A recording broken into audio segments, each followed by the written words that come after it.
Ceux qui avaient le moins de propriétés antibactériennes, c'était ceux qui contenaient plus de lierre et d'aubépine. Ça ne veut pas dire que c'est des mauvais pollens, hein. Ça veut dire que d'un point de vue antibactérien, ils étaient moins performants que les autres.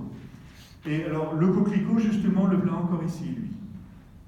Donc, on s'est dit, il faut qu'on arrive à comprendre si les abeilles cherchent vraiment ce coquelicot pour ses qualités nutritionnelles. Donc, on s'est mis en route pour un projet un petit peu fou. On a entrepris de compter tous les coquelicots qu'il y avait sur nos 45 000 hectares, tous les ans. Tous les ans. Donc, il y a un collègue de l'INRA de Rochefort qui nous a aidés, de Saint-Laurent-de-Laprée, qui nous a monté un petit système embarqué. Donc, à 2 personnes, un qui conduit la voiture, qui cherche tous les points rouges dans la campagne, et l'autre qui note sur sa tablette tous les points. Ça nous a donné des trucs très très intéressants. D'abord, tout à l'heure, il a été question des bordures des parcelles. Eh bien, ce sont quasiment 90% des coquelicots. On a compté les bleuets aussi en même temps parce qu'ils sont faciles à compter. Les 90% de ces plantes vivent sur les bords des champs.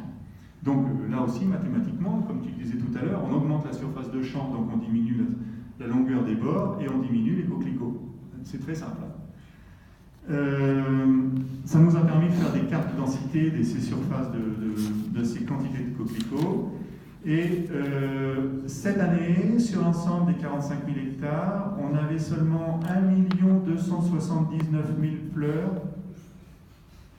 Alors que, oui, là, je passe les détails, on les compte en base 10. Hein. On dit là, il y en a 1 à 10, là, il y en a 10 à 100, là, il y en a 100 à 1000. Ça va plus vite, hein, quand même. Mais bon, et on peut se tromper aussi, mais bon, on essaie de faire attention. Alors qu'il y a quelques années, on était aux alentours de 2 600 000. Et c'est de là que vient mon graphique vert qui nous montre une dégringolade entre 2015 et 2018. Alors on avait ce 2014, là on n'avait pas le même matériel en fait, on n'était pas très rodé. Alors il y a peut-être une erreur, mais même s'il y a une erreur, elle n'est pas si grande que ça. Après on s'est dit, peut-être qu'on s'est trompé, on ne sait pas bien faire, qu'est-ce que ça vaut notre méthode, on l'a revérifié. Et non, on est sûr de nous. Voilà les quantités de fleurs de coquelicots qu'on trouve dans les champs. Et tous les ans j'entends, oh cette année il y en a beaucoup des coquelicots. Ben non, il y en a moins que l'année dernière.